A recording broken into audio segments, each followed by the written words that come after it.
Steve Cueva es abogado por la Universidad Técnica Particular de Loja, especialista en garantías jurisdiccionales y reparación integral por el Instituto de Altos Estudios Nacionales IAEN. Además, es estudiante de la maestría en Derecho Constitucional en la Universidad de Especialidades Espíritu Santo, UES, en Guayaquil. Bien, escuchamos el análisis, estimado Steve. Muy buenas noches, bienvenido. Tienes la palabra. Buenas noches, doctor. Buenas noches con todos los aquí presentes en el simposio. Voy a analizar la pregunta de la casilla K, la cual versa y nos pregunta, ¿está usted de acuerdo con que el Estado proceda a ser el titular propietario de los bienes de origen ilícito o injustificando, simplificando el procedimiento de la Ley Orgánica de Extinción de Dominio conforme el anexo 9 de la pregunta? Bien, como antecedente a esta pregunta, que ahora es de tipo plebiscitario, es necesario indicar que de manera preliminar se buscaba una enmienda constitucional modificando la Constitución en el artículo 195. ¿Y qué nos indica el artículo 195? Este artículo nos indica las funciones de la Fiscalía General del Estado. Querían agregar a este artículo el régimen de la extinción de dominio o de los bienes de origen ilícito, injustificado o de destino ilícito a favor del Estado. Es decir, que todos esos bienes pasen a formar parte del patrimonio del Estado. En las primeras preguntas que el presidente remitió a la Corte, incluso se pretendía que a nivel constitucional quede plasmado en este artículo 195 la imprescriptibilidad de esta acción de extinción de dominio. También se buscaba que esta acción prospere por cualquier actividad ilícita que derive de cualquier tipo penal. No iba a importar la naturaleza del delito, ya sea de tránsito, ya sea de naturaleza sexual, ya no importaba únicamente que sean de delitos de crimen organizado. Y también se buscaba en esta enmienda que esta acción prospere sin que exista una sentencia condenatoria ejecutoriada. A esta propuesta de enmienda se identificó algunos límites y algunos conflictos con algunos derechos constitucionales, entre ellos a la seguridad jurídica, el derecho a la defensa y al debido proceso en la garantía de la presunción de inocencia. Esto ya fue analizado en el dictamen 1-24-RC/24 de la Corte Constitucional por la jueza ponente Carla Andrade. Estas tensiones con los derechos constitucionales los analizaremos más adelante. Después de aquello, el presidente volvió a enviar una nueva propuesta con esta pregunta, pero ya no involucraba una modificación constitucional, sino más bien una pregunta que tenía por objeto, o tiene, perdón, por objeto la remisión de la ley reformatoria de la Ley Orgánica de Extinción de Dominio a la Asamblea Nacional en vista de simplificar el procedimiento para que el Estado proceda a ser titular de los bienes de origen ilícito o injustificado. En otras palabras, lo que vamos a encontrar en esta pregunta y se nos está consultando es si es que estamos de acuerdo o no en que la Asamblea discuta acerca de la simplificación del procedimiento de la extinción de dominio. Y es por eso que en el dictamen de la jueza Teresa Núquez, en el dictamen número 1-24-CP/24, se hace también mención a la potencialidad de que esta pregunta surte efectos. Es decir, prima facie, hay que plantearse qué podría pasar con el resultado de esta pregunta. ¿Cuáles serían las consecuencias del sí o del no en esta pregunta? El electorado debe saber cuáles son las consecuencias de su voto, porque si el electorado no sabe cuáles son las consecuencias de este voto, prácticamente estaríamos frente a una elección ilusoria. Entonces, ¿qué pasaría si es que gana el no? Evidentemente no va a pasar nada.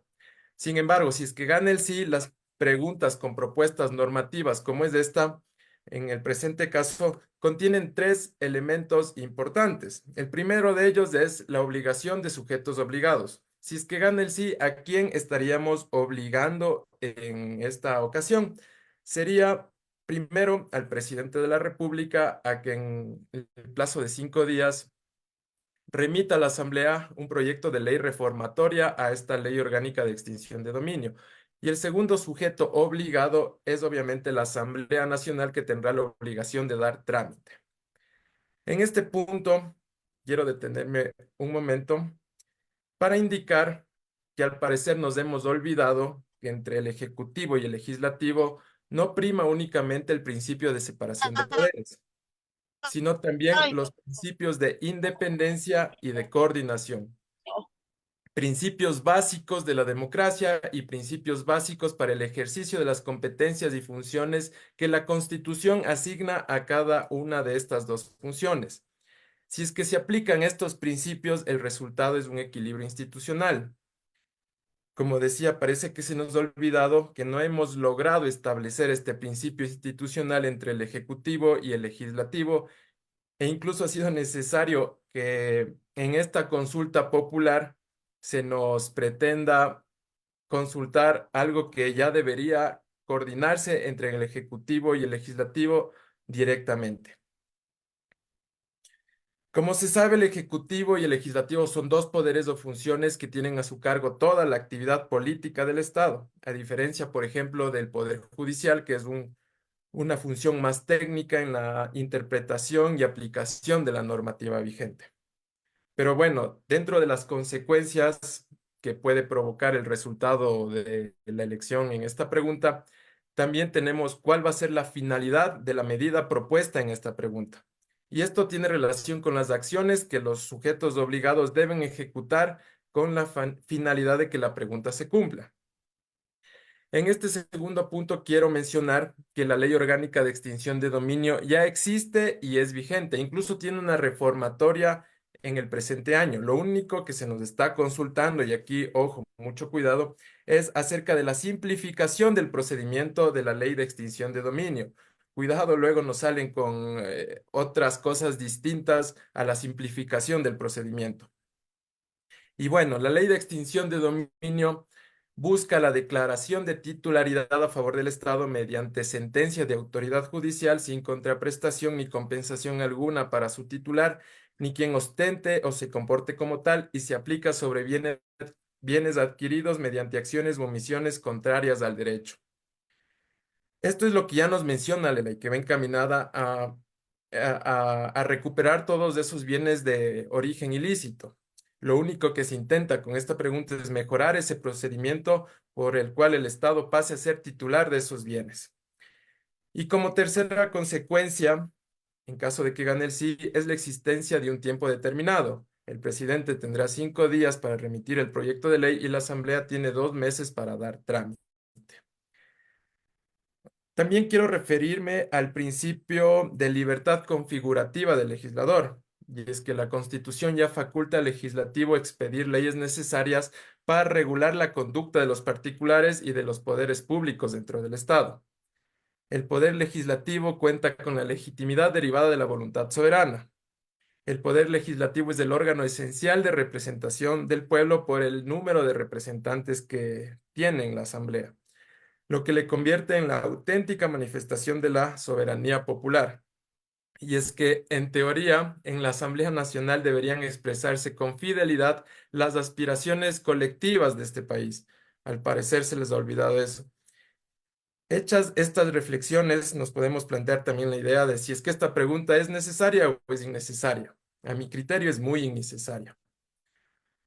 Pero bueno, por lo expuesto, de llegarse a aprobar la pregunta, se debe tener en consideración estas tres consecuencias que tienen los sujetos obligados que cumplir.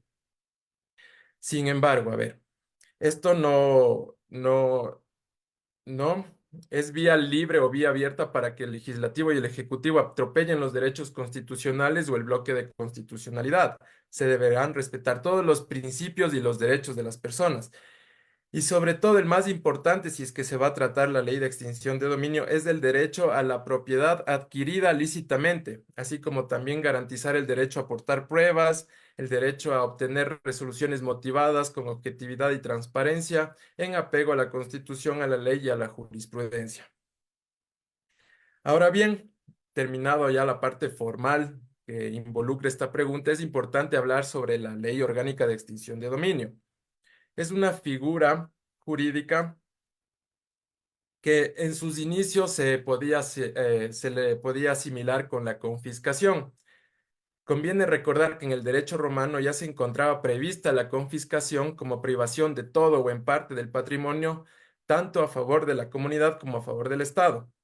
Pero era una aplicación exclusiva del derecho penal. La confiscación era una pena accesoria a la pena principal en contra de una persona. Y claro, el objetivo principal de esta ley de extinción de dominio es combatir a la corrupción, hacer lo necesario para la recuperación de todos esos activos provenientes del narcotráfico, de las acciones ilícitas. También busca la lucha efectiva contra el crimen organizado y recuperar todos aquellos bienes productos de los ilícitos. Y como acción, es decir, como aquel derecho de acción, ¿a qué se refiere esta ley de extinción de dominio? Y es que la extinción de dominio de bienes ilícitos trata de una acción pública que se ejerce por y a favor del Estado, es decir, el legitimado activo va a ser el propio Estado, que busca que este mecanismo sirva para disuadir la adquisición de bienes de origen ilícito. Nuestro hermano país en Colombia, sobre todo la Corte Constitucional, ha tratado bastante acerca de este tema. Hay algunas sentencias, pero entre las que quiero mencionar está la acción de inconstitucionalidad con número de sentencia C-958/14, devenida de una acción de inconstitucionalidad que le estaban planteando en contra de la ley de extinción de dominio que tienen en aquel país. Lo que la Corte Constitucional colombiana ha indicado es que la acción de extinción de dominio sobre bienes de origen ilícito busca evitar tres cuestiones. El enriquecimiento ilícito, busca también evitar el perjuicio del dinero público y sobre todo busca evitar el deterioro moral de la sociedad. Al parecer, el Ecuador se encuentra en este punto, en buscar evitar el deterioro moral de la sociedad.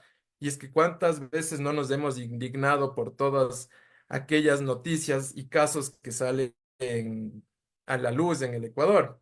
Entonces, recuperar todos esos bienes, productos de estos ilícitos, recuperaría aquella moral social. Pero ¿qué más fundamenta la acción de extinción de dominio? El poder económico. Y es que el poder económico empodera la criminalidad. A la luz del constitucionalismo ecuatoriano tendríamos que evaluar si es que buscamos, por un lado, proteger el derecho a la propiedad privada o buscamos proteger la seguridad nacional y combatir al crimen organizado. Últimamente, el poder económico se ha sobrepuesto sobre el derecho a la libertad. ¿A qué me refiero con esto? Los delincuentes ya no temen perder su libertad si es que tienen ese poder económico. Hay grupos delictivos que con ese poder económico han hecho y deshecho a su conveniencia. Y es por eso que han logrado, incluso perdido su libertad, lograr actividades como, por ejemplo, la capacidad de organizar gente, distribuir dinero y comprar armas. Limitar ese poder económico sería una medida idónea para frenar las actividades delictivas. Sin aquella fuente de poder, los grupos criminales no podrían sobreponerse ni irrumpir el Estado constitucional de derechos. Bien, en el año 2011, precisamente, como resultado de una iniciativa del Programa de Asistencia Legal en América Latina y el Caribe, que daba continuidad a la tradición de trabajo de la Oficina de las Naciones Unidas contra la Droga y el Delito, crearon una ley modelo sobre la extinción de dominio. Este proyecto buscaba que las normativas internas de cada país opten esta ley para crear su propio ordenamiento jurídico que trate y abarque acerca sobre la extinción de dominio. Este modelo recoge varias definiciones, principios y reglas procesales, entre otras definiciones que podemos encontrar en esta ley modelo. Sin embargo, este modelo ya nos empieza a hablar y empieza a generar tensión cuando habla acerca de la retroactividad de la acción, la imprescriptibilidad, perdón, de esta acción y el principio de buena fe de terceros. ¿A qué se refiere este principio de buena fe de terceros? Este principio quiere hacer mención a que pueden estar personas usando y gozando de estos bienes ilícitos, pero que no formaron ni estaban involucradas en los delitos ni en las actividades delictivas. O también la buena fe de terceros impediría que estas personas que tienen estos bienes fueran investigadas por denuncias infundadas. Insisto, lo que se debe sobreponer y ser el fundamento y la guía de la acción extinción de dominio de bienes de origen ilícito es precisamente un título válido, honesto y transparente. Si es que todas las personas llegasen a considerar aquello, no habría temor ante esta ley. ¿Y qué tensiones provoca la acción de extinción de dominio con los derechos constitucionales? En realidad hay bastantes, pero por temas de tiempo vamos a tratar solo algunos. Y uno de ellos, y más importante a mi criterio, es la presunción de inocencia si es que no existe sentencia condenatoria. Hoy por hoy es necesario que exista una sentencia condenatoria para que el Estado pueda activar esta vía de la acción de extinción de dominio. Y a pesar de su objeto, que es precisamente bienes de origen ilícito producto de delitos, pretenden no esperar una sentencia condenatoria y más bien apresurar el trámite, justificando que esta acción de extinción de dominio es una acción autónoma independiente a la acción penal. La acción penal, por un lado, busca investigar y sancionar conductas y como hemos mencionado, la acción de extinción de dominio busca recuperar los bienes productos de esos ilícitos. Pero es que la presunción de inocencia también es un principio que involucra en la actividad probatoria. Se ha hecho mención que quien está en mejor capacidad de probar que los bienes son suyos son las personas que lo tienen con un título justo. El Estado, bajo este criterio, no estaría obligado a probar de que esos bienes son ilícitos, sino más bien a los particulares les tocaría probar y justificar el dominio de aquel bien. Y si en el proceso penal la presunción de inocencia limita el poder punitivo del Estado para proteger a la persona de los abusos de la autoridad, y como mencioné al principio, si el legitimado activo en esta acción es del Estado, ¿por qué prescindir de este principio tan importante? Entonces, sería correcto que en la acción de extinción de dominio el Estado participe como legitimado activo y demandante sin que exista esta presunción de inocencia y sin que exista una sentencia condenatoria. A mi criterio es muy desproporcional. Otro derecho que se vería afectado con la ley de extinción de dominio si es que simplifican el procedimiento sería la seguridad jurídica frente a una posible imprescriptibilidad de la acción. La Corte Constitucional en varios fallos ya ha mencionado algunos criterios acerca de la imprescriptibilidad y considera que la prescripción extintiva de las acciones es una de las expresiones del derecho a la seguridad jurídica. Este derecho es transversal, ya que irradia todo el ordenamiento jurídico y comprende un ámbito de certidumbre y previsibilidad. El establecimiento de plazos de prescripción coadyuva a garantizar la certidumbre en el derecho, especialmente cuando se trata de aspectos sancionatorios, porque libera a la persona de aquella incertidumbre de saber si es que va a ser sancionado o va a ser limitado en sus derechos.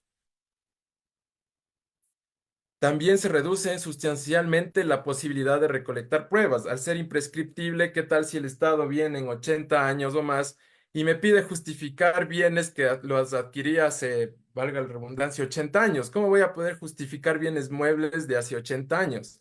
Entonces también estaría en tensión con el derecho a la seguridad jurídica.